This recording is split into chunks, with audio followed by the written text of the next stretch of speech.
La prudencia, como virtud, se ordena al fin último de toda la vida humana, es decir, a la bienaventuranza, es decir, a Dios.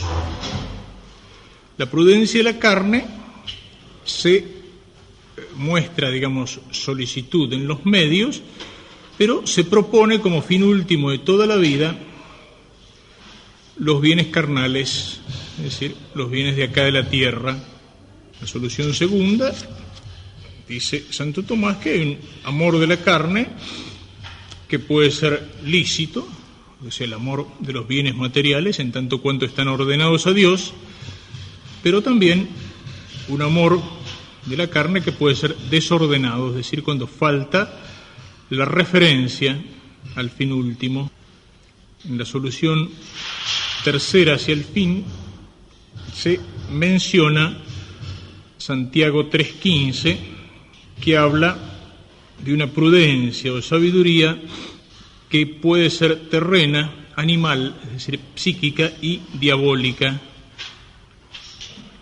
Terrena, puramente material; animal, psíquica, digamos, en un orden un poco superior, pero todavía puramente humano y apartado de Dios; y diabólica, es decir, ya con una inspiración preternatural de otro orden. Esta prudencia de la carne, artículo segundo, es pecado mortal cuando se refiere al fin último de toda la vida. No puede tener a lo mejor la ordenación fundamental hacia el fin último y desordenarse en fines o bienes parciales. Muchas veces el pecado venial es eso, es un desorden secundario, pero que no niega el fin último.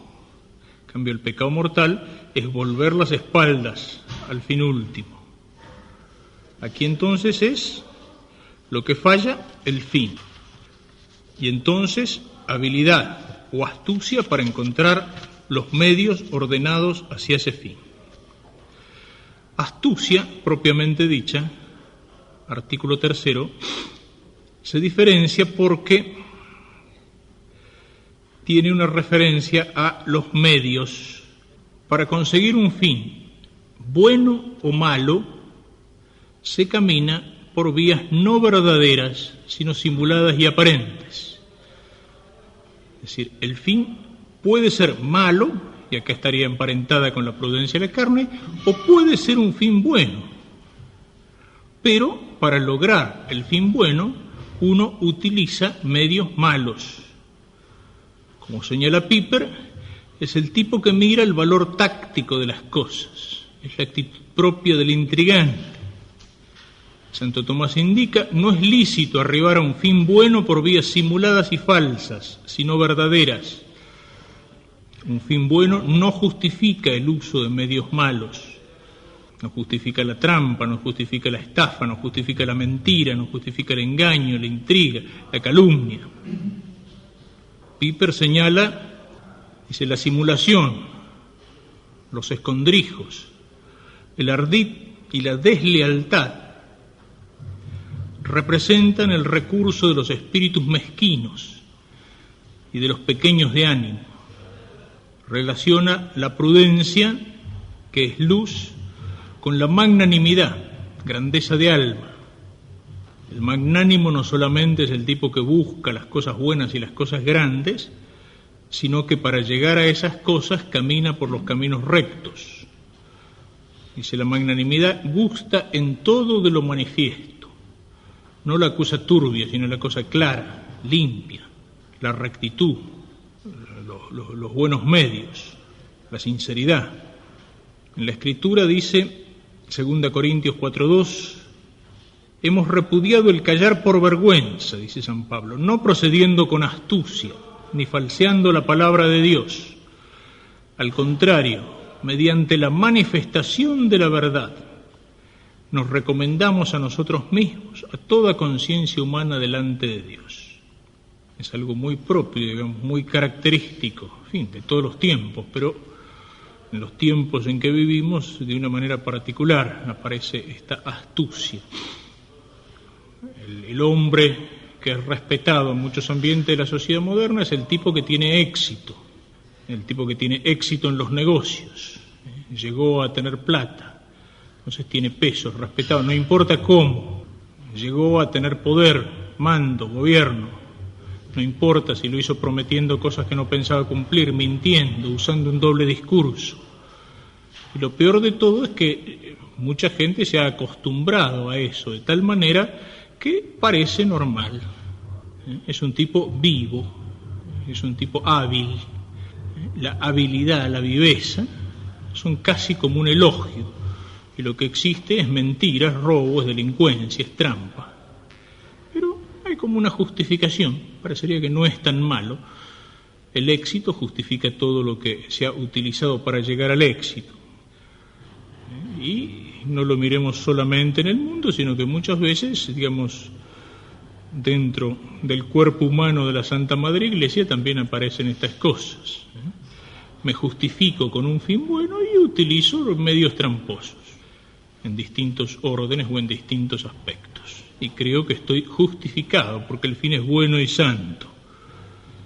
A veces en el manejo de bienes económicos, desvío la voluntad del donante, pido para cosas que no son necesarias, utilizo trampas. Pedir una donación de una empresa, la empresa me hace la donación y yo firmo por una cantidad mucho mayor, porque así pueden descontar impuestos. Eso es una deshonestidad. Por más que con eso esté haciendo un asilo para niños bobólicos que lo necesitan. Pero, digamos, el medio es deshonesto. Lo de San Pablo, ¿no? Quid episcopatum desiderat bonum opus desiderat. Es bueno el desear el episcopado. Pero intrigar, calumniar, llevarle cuentos al nuncio y cosas por el estilo para ser yo obispo, ya ahí, por más santo que sea el fin, no se justifican los medios. Y así un montón de cosas. Es algo que se nos puede colar, se nos puede colar con facilidad. 2 Corintios 11:3. Temo que al igual que la serpiente engañó a Eva con astucia, se perviertan vuestras mentes apartándose de la sinceridad con Cristo. Y Efesios 4:14, para que no seamos ya niños llevados a la deriva y zarandeados por cualquier viento de doctrina, a merced de la malicia humana y de la astucia que conduce engañosamente al error. Medios torcidos, sea bueno o sea malo el fin, incluso cuando el fin es bueno. La astucia puede expresarse hacia afuera, o sea, la ejecución de la astucia, principalmente por dos formas que aparecen en los artículos 4 y 5 y que ya tocan más directamente a los pecados contra la virtud de la justicia, que son el dolo y el fraude. La astucia es la que premedita la acción. Cuando se pone en obra, puede ser principalmente el engaño por medio de las palabras. Y ahí tenemos el dolo, cierta ejecución de la astucia, a la cual por consiguiente pertenece, se hace principalmente por las palabras, el signo más apto con que el hombre manifiesta algo a los demás. Dios le dio al hombre la palabra para ocultar el pensamiento, decía. Y luego, por el fraude. El dolo consiste en las palabras, el fraude en los hechos. Son formas de realización o ejecución de la astucia. Como decía, tocan ya más directamente la virtud de la justicia, con la cual hay un parentesco muy íntimo entre las virtudes morales. La justicia es la que está emparentada más directamente con la prudencia, sobre todo la justicia legal, o justicia general que mira el bien común, y que se relaciona con la prudencia, sobre todo con la prudencia política. Y el último de los pecados, opuestos por caricatura o exceso a la prudencia, es la solicitud excesiva. Ya hemos visto que la solicitud es algo que acompaña a la prudencia. La acompaña de tal manera que uno de los pecados en contra de la prudencia es la negligencia que va en contra de la solicitud. Por eso no hablamos de la solicitud como tal, sino de la solicitud excesiva. Mateo 6:25, no andéis solícitos por vuestra vida, qué comeréis, ni por vuestro cuerpo, con qué os vestiréis. Buscad el reino de Dios. La solicitud puede ser excesiva, es el empeño por conseguir algo. De suyo no es malo, pero puede ser excesivo. Dice Santo Tomás, artículo 6, cuestión 55, por parte de la cosa, cuando buscamos lo temporal como fin. En segundo lugar, por demasiado interés en buscar lo temporal, que hace que el hombre se aparte de lo espiritual. Y en tercer lugar, por un temor exagerado de que falte lo necesario cuando se hace lo que se debe. Es decir, por buscar cosas que no son buenas, por buscar demasiadas cosas, o por esa especie de angustia o temor de que me falte. El artículo 7 completa esto, diciendo entonces la solicitud del futuro. Tenemos que tomar así al pie de la letra lo que dice el Evangelio. No es lícita una solicitud por las cosas temporales. Mateo 6:34, el mismo capítulo, el Sermón de la Montaña. No os preocupéis por el mañana. Como dice en el texto de la Vulgata, basta a cada día su propia malicia. Cada día tiene bastante con su inquietud, Biblia de Jerusalén. Es decir, vivir el momento presente.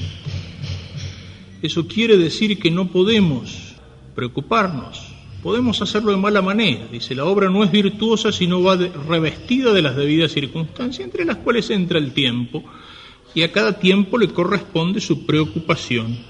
Es decir, hay una solicitud legítima por el futuro.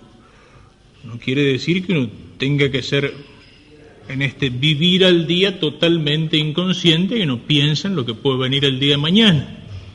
Un padre tiene que pensar que va a poner el día de mañana en la mesa de sus hijos. Un alumno tiene que pensar que va a poner el día de mañana en la mesa del examen. En fin, son distintas cosas arriba de la mesa, pero, digamos, una cierta solicitud en eso es lógico. Pero tiene que haber una proporción. Ni demasiado, ni de una manera enfermizamente angustiosa, confiando en Dios, poniendo de mi parte lo que tengo que poner, pero no viviendo para eso. Y el último punto, artículo 8, ¿de dónde nacen todos estos vicios?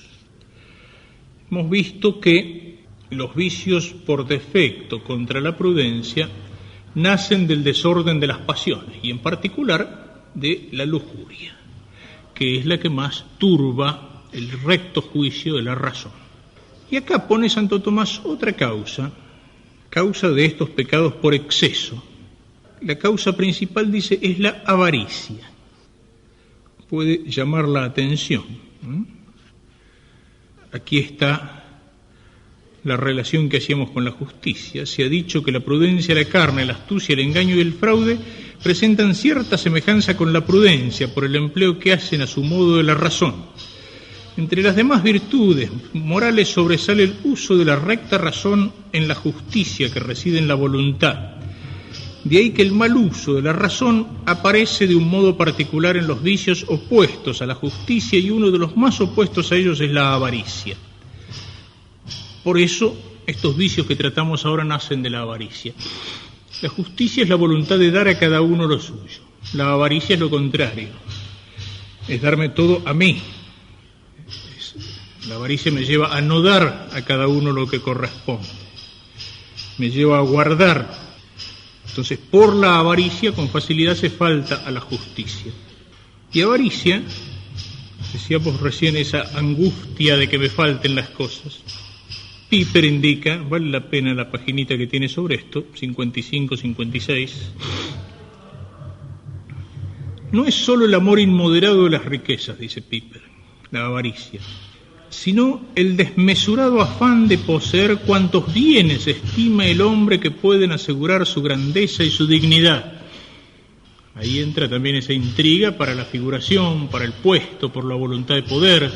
O sea, son formas de avaricia en un sentido más amplio. No es solo el juntar dinero, sino el juntar cargos, el juntar honores, el juntar fama, el juntar aplauso, el juntar relaciones, amistades, etcétera. es lo que a veces se llama el estatus, el tener estatus, que lleva muchas veces al fingimiento. A veces se insiste mucho, en el mundo moderno no hay una confusión entre el ser y el tener, y que es más importante ser que tener, es cierto. Pero también hay otra distinción que hay que hacer ahí, y es que algunos se preocupan no tanto por el ser, sino por el aparecer, es decir, por la imagen, por el estatus, por la apariencia, sobre todo así en la vida de sociedad, en la vida de relación, en la vida pública. Hay tipos que son capaces de fingir en eso, ¿no?, queriendo precisamente el tener todo eso, fama, relaciones, dinero, prestigio. A lo mejor en la casa comen fideos servidos, pero son socios de un club importante, porque eso le permite relacionarse con los otros. Eso le permite ser alguien en la sociedad. Toda esa preocupación por la apariencia. ¿Y qué se da? Otra observación interesante, Piper. Ya hemos repetido varias veces a lo largo del tratado que la prudencia no es propia de los jóvenes, porque los jóvenes carecen de experiencia y todo. Bueno, también de vez en cuando hay que pegarle a los viejos. Dice Piper que esta avaricia es la angustia proverbial de los viejos, hija de un espasmódico instinto de conservación que no repara ya en nada que no brinde seguridad y garantía. El viejo que quiere poner, ve que se le termina la vida, o ve que pierde sus fuerzas, o ve que llega a la soledad, y entonces entra en una especie de angustia de juntar cosas, empezando por juntar plata y terminando por juntar cualquier cosa que llegue. El viejo se transforma en coleccionista, no tira nada, se agarra a todas las cosas. Buscan las cosas exteriores la seguridad que le falta interiormente. Por eso dice angustia proverbial de los viejos, hija de un espasmódico instinto de conservación. Poner su seguridad, digamos, en esas cosas exteriores. También es algo que hay que tenerlo en cuenta desde joven, ¿cierto? Si hay vicios que son más propios de los jóvenes y vicios que son más propios de los viejos. La ebriedad en general es más propia de los viejos que de los jóvenes o de los tipos de mediana edad, lo cual no excluye que un joven no pueda mamarse, pero la avaricia en general es más propia de los viejos. El joven se sigue su impulso natural, suele ser más desprendido, más generoso, menos agarrado. En fin, todo esto, por cierto, que hay excepciones, pero lo normal en el joven es ser más desinteresado. Es de no preocuparse tanto por el coleccionar o juntar las cosas exteriores, es no preocuparse tanto por el dinero.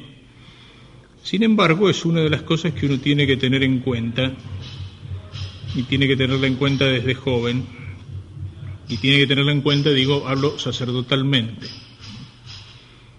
porque en el sacerdote se puede dar con más fuerza esto, porque no solamente uno puede llegar a viejo, sino que llega viejo y es un viejo célibe. Y si el celibato no está bien asumido, es un viejo solterón, más que célibe. Entonces, esta angustia de coleccionista se le puede colar con más fuerza. Ya digo, eso en general en el joven no está, pero son cosas en las cuales hay que tener las antenas paradas. Cuando uno empieza a veces ciertos apostolados, uno ha vivido a lo mejor en el seminario con una serie de limitaciones, de carencias, corriendo la liebre, faltándole cosas. Y cuando empiezan ciertos apostolados, sobre todo en el diaconado, y entonces se encuentra, qué sé yo, que por ahí el cura le dice, no, lo de los bautismos, la limosna de los bautismos, guárdatela vos, o toma esto para tus gastos. Que a lo mejor no es mucho, en general no es mucho, pero para uno que vivió corriendo la liebre es mucho. Uno no lo hace por eso, al contrario, escoba nueva reviencia. El tipo le dice, mirá, tenés que ir a hacer unos bautismos en tal lado, el tipo se va caminando hasta Montecomán. Pero uno corre el riesgo de empezar a calcular. Este apostolado rinde, este apostolado no rinde. El cura mirá, es generoso, que te da todo. El cura aquel es un tacaño que no te larga ni un mango para pagar el colectivo en que viajaste. Y entonces entrar a sacar cuentas y que después eso por ahí quede en el sacerdocio, los apostolados que rinden, los apostolados que no rinden, las relaciones que rinden, las relaciones que no rinden, y ahí como algo que se va pegando al corazón. Y como dice San Juan, la codicia es una idolatría, es una de las formas de idolatría, porque con facilidad se pega y puede llegar a reemplazar al Dios verdadero. Es decir, optar entre Dios y las riquezas en algún momento se da. Es decir, no digo para asustar, hay cosas que son legítimas, es lógico que aquel que, digamos, sirve al altar, que viva el altar y todo lo demás, pero cuidado cuando uno no es viejo con los síntomas que pueden ser, no sé cómo decir, que la clorosis de la avaricia, digamos, que empieza a anunciarse en la persona. Es lo mismo que pasa con, hacia relación al tema de la ebriedad, habitualmente no lo es. Digamos, no es propio el joven, pero a veces uno tiene que tener las antenas listas, tener las antenas preparadas. A veces uno dice, hay casos, por ahí alguna vez me lo han preguntado, ¿la ebriedad es hereditaria? Si uno tenía un padre alcohólico, no necesariamente. Pero si uno ha tenido familiares alcohólicos, con mucha facilidad tiene una cierta propensión al alcoholismo. Entonces tendrá que cuidarse más. No quiere decir que no tome, pero tiene que estar alerta. Sobre todo lo que determina esto no es, qué sé yo, tomó un poco de más en un asado que había, se le fue una... No, el problema es cuando se hace necesidad, aunque no sea ebriedad. Cuando se hace necesidad, cuando uno empieza a sentir la necesidad, eso es un signo de hábito. Entonces ahí hay que cuidar, en esto también. Bueno, en los vicios opuestos a la justicia por defecto, lo que aparece, que de un modo particular es el mal uso de la razón, pero es el no uso de la razón, por las pasiones, por la lujuria, etc. En los vicios opuestos por exceso o caricaturas de la justicia es el mal uso de la razón. Por eso es caricatura. La razón es hábil. El estafador es un tipo hábil, suele ser incluso un tipo simpático, rápido, de buen trato. Es decir, busca todos los medios, es vivísimo. Entonces no es falta de uso de la razón como en el tipo dominado por las pasiones, sino mal uso de la razón. Y la avaricia lo que lleva es eso. Bueno, con esto terminamos con la prudencia y empezaremos con la justicia pascualmente. Te damos gracias, Señor, por todo lo que recibimos de tus manos. Gloria al Padre, y al Hijo, y al Espíritu Santo.